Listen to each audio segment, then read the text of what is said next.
So guys once again welcome to all of you here. This is Anshu and part number 25 होने वाला है। Definitely मैंने इससे पहले पार्ट 24 कराए हैं इंग्लिश के। अगर आपने नहीं किए तो कर लेना, आपको बहुत ज़्यादा फायदा होगा एंड इसी टाइप के क्वेश्चंस आपके पेपर में आएंगे।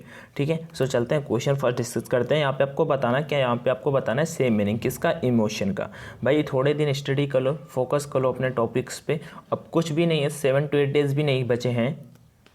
सो फर्स्ट क्या है, इमोशन। इमोशन मतलब क्या होता है? इमोशन मतलब लाइक किसी का फीलिंग, ठीक है, किसी का भाव, किसी को उत्तेजित करना, गंभीर टाइप का, भावुक जिसे बोलते हैं। तो इसका राइट आंसर आपका हो जाएगा फीलिंग। क्या हो जाएगा? Feeling. Next question number second की ओर बढ़ते हैं। सेकंड पे आपको बताना है, यहाँ पे एक वर्ड दिया हुआ बीफल्ट। क्या दिया हुआ है? बिडफल्ट, बी फडल्ड। ठीक है, बी फडल्ड का आपको बताना है यहाँ पे अपोजिट। अब बी फडल्ड का अगर आपको पता था तो आपने अभी तक निकाल भी लिया होगा, कोई दिक्कत नहीं, मैं बताता हूँ। बी फडल्ड का अपोजिट बताना है। बी फडल्ड का मतलब होता है लाइक मूर्ख टाइप का व्यक्ति, अज्ञानी जैसे बोल सकते हो। सो इसका जो आपका होगा राइट आंसर वो होगा आपका option number A, clear headed. Clear headed like होता है विचारशील व्यक्ति, बुद्धिमान बोल सकते हैं, वाइज, इंटेलिजेंट, ये सारे के सारे इसके साइनोनिम्स होते हैं। सो इसका right answer option number A हो जाएगा। नेक्स्ट क्वेश्चन नंबर थर्ड की ओर बढ़ते हैं। A person who pretend to be what he. ठीक है, a person who pretend to be what he she is not. ठीक है, वॉट ही और she is not. So what will be the right answer? देखो यहाँ पे जितने भी दिए हुए हैं, अल्टरिस्ट मतलब परोपकारी होता है, एथिस्ट मतलब नास्तिक होता है, और थिस्ट मतलब कि आपका आस्तिक होता है, लाइक जो पूजा भगवान में पूजा पाठ में विश्वास करता है। सो ये तो तीनों बनते ही नहीं, तो राइट आंसर आपका ऑप्शन नंबर बी हो जाना था, हाइपोक्राइट जिसे बोलेंगे, हाइपोक्राइट बोलेंगे। नेक्स्ट क्वेश्चन नंबर 4 है, two wrong don't make a right. Two wrongs don't make a right मतलब गलत के साथ फिर राइट करने का कोशिश ना करो, कुछ ऐसा सेंस दे रहा है, इडियम है अपना। कैसे करेंगे, क्या होगा राइट आंसर? ऑप्शन आप पढ़ सकते हो बट मैं ऑप्शन नहीं पढ़ूंगा। राइट आंसर आपका ऑप्शन नंबर ए होगा, बिकॉज क्या लिखा हुआ है, if somebody does something bad to you, अगर आपके साथ में कोई बुरा करता है, the situation will not be improve by doing something bad to him. मतलब जो आपकी सिचुएशन होगी, ये तो आपने सुना भी होगा, अगर आपके साथ में कोई बुरा करता है, आप भी उसके साथ में बुरा करते हो, this is not fair, because आप उसके मतलब फेयर है, कहते हैं ऐसा करना चाहिए, बट भाई आप समझदार हो ना, एक लॉजिकल बात बता रहा हूँ, ठीक है ना। और अगर आप भी वैसा कर दोगे उसमें और आप में अंतर ही क्या रहेगा? सो इस क्वेश्चन का राइट आंसर आपका ऑप्शन नंबर ए हो जाएगा कि if somebody does something bad to you, the situation will not be improve by doing something bad to him. Question number 5 की ओर बढ़ते हैं। 5 नंबर PQRS का क्वेश्चन है, जो आप सभी को बताना है, कोई दिक्कत का सीन नहीं है। पी नंबर से आपका स्टार्ट होता है, पी नंबर से 10 और the weight may come from muscles, bone, fat and. जरूर इसका आंसर कमेंट करना, गलत भी होगा तो भी चलेगा, नहीं आता तो भी कोई दिक्कत नहीं, आपको इसका स्क्रीनशॉट निकालना है, टेलीग्राम में जाना है, अंशु सिंह जो अपना चैट ग्रुप है सर्च करना है और वहाँ पे आपको इसका क्वेश्चन ड्रॉप कर देना है, मतलब ये क्वेश्चन ड्रॉप कर देना है और वहाँ पे आपको इसका आंसर मिल जाएगा।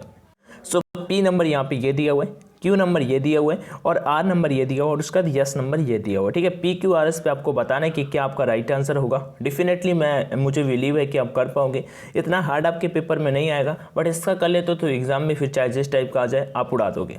नेक्स्ट क्वेश्चन 6 आपका क्वेश्चन टेक्स्ट क्वेश्चन। क्वेश्चन यहाँ से स्टार्ट होता है, the country does have a number of reputed medical colleges. ठीक है, अब यहाँ पे देखो वर्ब क्या लगा है आपका, डज लगा हुआ है, हैव मींस रखना से, ना कि आपका वर्ब। Okay, so does. अब देखो सिंपल सा क्वेश्चन टैग में अगर आगे अफर्मेटिव में होता है तो लास्ट में आपका जाके निगेटिव, अफर्मेटिव निगेटिव बन जाता है। तो कोई दिक्कत ना है। वैसे तो आप देखो डू दे हो सकता है, नहीं होगा, does not it, has not it, have not it, खत्म काम। मतलब कि यहाँ पे राइट आंसर तो अपने को यहाँ पे मिल ही गया ऑप्शन नंबर बी कि the country does have a number of reputed medical colleges, does not it. Okay, right answer आपका ऑप्शन नंबर बी।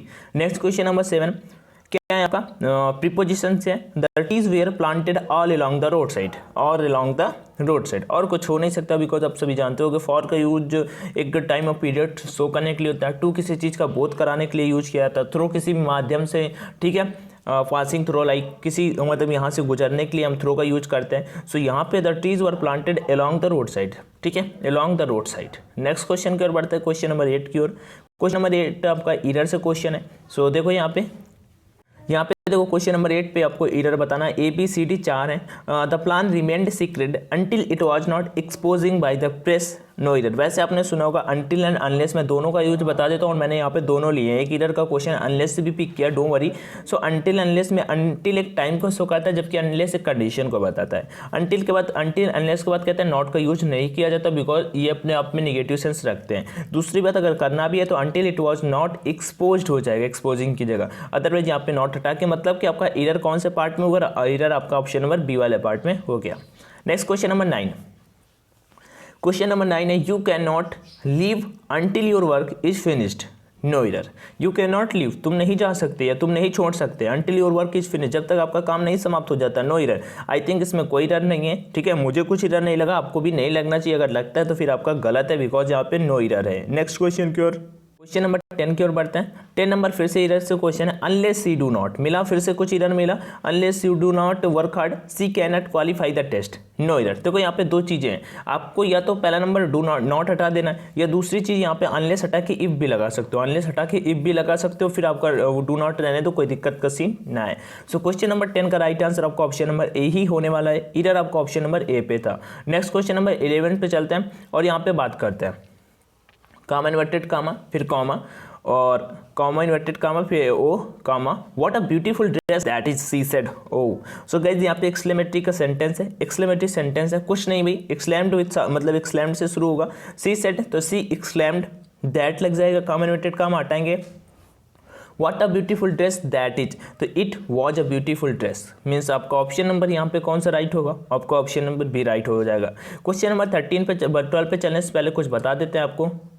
अगर अभी तक ऑनलाइन टेस्ट नहीं लगाया हो तो डेफिनेटली लगा लेना, कोई दिक्कत नहीं है यार, 130-140 रुपये का पड़ता है यहाँ पे और 40 टेस्ट मिल जाते हैं। ऑनलाइन टेस्ट के आप 20 भी लगा पाओगे अभी, क्योंकि 6-7 तारीख को अगर आपका पेपर है, ठीक है, और 4 को भी पेपर है तो कोई दिक्कत नहीं। आज 30 तारीख है और अभी 5 दिन है, 5 दिन में अगर आप डेली 4-4 टेस्ट लगाओगे, ऑफलाइन की वजह ऑनलाइन लगाओगे तो डेफिनेटली आपको फायदा मिलेगा, क्योंकि अगर डेली 4-4 लगाओगे तो आप 20 टेस्ट लगभग लगा पाओगे। तो 20 टेस्ट जो नए ऐड किए गए हैं वो लगा लो जाके, या 40 टेस्ट आपको एक्स ग्रुप वाले ऐड किए हैं वो 40 टेस्ट लगा लोगे अगर एग्जाम से, तो काफी क्वेश्चंस तो भाई उसी से फंस जाएंगे आप। अब इस टाइम पे बिल्कुल प्रिपेयर हो, अभी आपको बस परखने की नीड है। लाइक परीक्षा पे जाओगे, 1-1 लाख कैंडिडेट ने लगाया तो आपका रैंक अगर उनमें 500-1000 आ रहा है तो भाई आपकी प्रिपरेशन बहुत तगड़ी है। 40-45 नंबर तक अगर आप ऑनलाइन टेस्ट में स्कोर कर पा रहे हो तो आप एग्जाम निकाल दोगे, ये एक मतलब एवरेज होता है।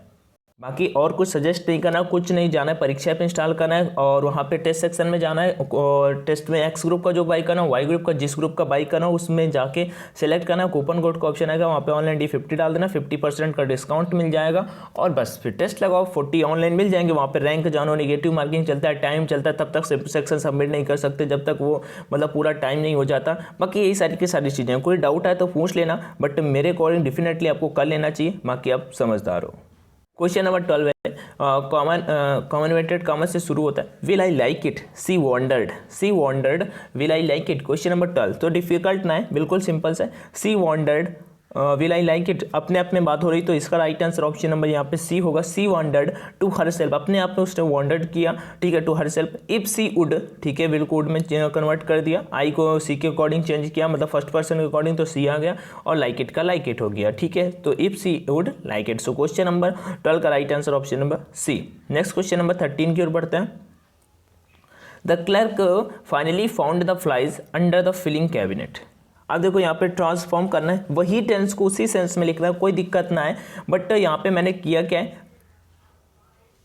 ठीक है, ट्रांसफॉर्म करना है, कोई दिक्कत का सीन नहीं है। मैंने the clerk finally found the flies under the filling cabinet, difficult ना है, बस उसी सेंस में लिखना है, मतलब कि आपको ट्रांसफॉर्म करना है, मतलब कि रहेगा वही, बस इसे कन्वर्ट करके दूसरे वे से लिख देना है। क्वेश्चन नंबर 13 पे तो इसका राइट आंसर क्या होगा, इसका राइट आंसर आपका ऑप्शन नंबर बी होगा, finally the flies were found under the filling cabinet by the clerk. Okay, same meaning रखता है जो आपका क्वेश्चन नंबर 13 पे दिया हुआ है, आंसर भी आपका सेम मीनिंग रखता है। नेक्स्ट क्वेश्चन नंबर 14 आपका फिर से वही है कि the invoices are now sent out a week earlier. Question number 14 का राइट आंसर आपका ऑप्शन नंबर बी हो जाएगा, the department now sends out invoice a week earlier. मतलब दोनों में मतलब कि इनवॉइसेस जो थी एक हफ्ते पहले भेज दी गई थी, तो इस क्वेश्चन नंबर 14 का राइट आंसर आपका ऑप्शन नंबर बी हो जाएगा और सेम मीनिंग रखता है। क्या रखता है, सेम मीनिंग रखता है भाई। नेक्स्ट क्वेश्चन नंबर 15 की ओर बढ़ते हैं, आपका आर्टिकल से क्वेश्चन है। क्वेश्चन नंबर 15 पे क्या है, dot dot old houses of. अब देखो यहाँ पे नाउन प्लस ऑफ का यूज किया गया है। किसका यूज किया गया, नाउन प्लस ऑफ का। तो आपको पता होगा नाउन प्लस ऑफ के यूज के पहले हम द आर्टिकल का यूज करते हैं। किस आर्टिकल का यूज करते हैं, द आर्टिकल का। तो द प्लस नाउन, अब तो द क्या हो जाएगा, the old houses of our landlord has been divided up into 3 rental unit. So question number 15 का राइट आंसर आपका option number D. Next question number 16 की ओर बढ़ते हैं। फ्रेंच इज द ऑफिशियल, भाई किसी भी लैंग्वेज के पहले हम द आर्टिकल का यूज नहीं करते हैं। सिंपल सा है, अगर वहाँ के लोगों को बताया जा रहा है कि इस देश के लोग, ठीक है, द अमेरिकन मतलब अमेरिकन कंट्री पीपुल, ऐसा कुछ बोला जाएगा तो हम द का यूज कर सकते हैं, बट लैंग्वेज के पहले नहीं करेंगे। आज का पैसेज बहुत धुआंधार है। ऐसा पैसेज आ जाता है तो डिफिकल्ट होता है क्योंकि टाइम मैनेज करना है। Can read the passage and the answer question that follows. Mike and Morris lived in the same village. वैसे डिफिकल्ट ना है, बट टाइम को मैनेज करना क्योंकि थोड़ा सा ज़्यादा बड़ा पैसेज है। और देखो अभी दिखाते हैं, ये जाके अभी फिनिश होता है। तो देखो पहला नंबर आपको स्क्रीनशॉट्स निकालने हैं। अगर आप चाहो तो 16 में अपना स्कोर जरूर बता सकते हो, बट मैं चाहूँगा 20 में भी अपना स्कोर जरूर बताना। उसके लिए आपको स्क्रीनशॉट निकालने पड़ेंगे, अपने मन से पैसेज को पढ़ना पड़ेगा, ठीक है। हो गया इतना स्क्रीनशॉट भाई। अगला चलो फिर से दिखाते हैं, अभी स्क्रीनशॉट निकालो। हो गया, ओके गुड। फिर से निकालो, हो गया, फंटास्टिक भाई। आगे बढ़ते हैं, अभी हो गया, ठीक है। अब देखो क्वेश्चन नंबर फर्स्ट पे आता है। अगर मैं इसे पढ़ूंगा तो भाई 5-6 मिनट चले जाएंगे और मैं नहीं चाहता आपका टाइम वेस्ट हो, क्योंकि मुझे पता है इतना मैं पढ़ूंगा इतनी देर कोई नहीं देखा, वीडियो स्किप कर देगा। सो पैसेज अटेम्प्ट करने के लिए मैंने एक लाइव फेसबुक पे वीडियो बनाया था, आई बटन पे उसका लिंक देखने को मिल जाएगा कि पैसेज में कैसे क्वेश्चन अटेम्प्ट करने, किन क्वेश्चंस को पहले करना है, पैसेज पढ़ना जरूरी है कि नहीं जरूरी है, ये सारी की सारी चीज़ें। क्वेश्चन है, why did Mike and his family decide to rest under these trees. देखो थीप्स ट्रीज, तो देखो वैसे ये एक मतलब स्टोरी टाइप में लग रहा है, क्योंकि यहाँ पे why did Mike and his family, Mike और उसकी फैमिली ने क्यों डिसाइड किया थीप ट्री के नीचे रुकने का। तो क्वेश्चन नंबर 17 है। इसके आंसर्स वगैरह मैंने पढ़े हैं, वैसे एक बार पैसेज मैंने पूरा पढ़ा भी है और इसके आंसर्स भी देखे। It was convenient spot for taking a halt at night. इसका right answer of question number B था। नेक्स्ट क्वेश्चन नंबर चलते हैं। आपने देख लिया हो, आपने अपने मन से कर लिया हो तो बताना, which of the following best describes Morris. इनमें से कौन मॉरिस के बारे में सबसे अच्छा बताता है। वो रिच बिजनेसमैन था, आई थिंक नहीं था क्वेश्चन नंबर इससे पहले वाला देख के। He bullied his wife, he paid his servant well, he was greedy and imitated Mike. Question number 18, इसका राइट आंसर आपका ऑप्शन नंबर डी होगा, he was greedy and imitated Mike, ठीक है। नेक्स्ट क्वेश्चन नंबर 19 की ओर बढ़ते हैं। What did Mike mean when he said he is watching all this from above. मतलब माइक का मतलब क्या था जब वो उसने ऊपर से कहा कि मैं ये सब ऊपर से देख रहा था। He was telling his wife to have a faith in God. He was telling his wife that faith in God, भगवान पे भरोसा रखो। 20, why did the thief return to the tree? मतलब जो चोर था वापस क्यों। एक स्टोरी है, आप पढ़ सकते हो, डिफिकल्ट नहीं होगी, मैं इतना तो समझ गया इसे पढ़ के क्वेश्चंस को। 20 का राइट आंसर आपको ऑप्शन नंबर डी हो जाएगा। No mention in this passage में नहीं बताया गया। ये इस क्वेश्चन का आंसर करना काफ़ी डिफिकल्ट था। आगे बढ़ते हैं। PDF Telegram channel online education से डाउनलोड कर लेना। कोई दिक्कत है तो कॉमेंट में बताना। बाकी thank you so much for watching the video. अपना स्कोर जरूर बताना। टेक केयर एवरीवन, जय हिंद।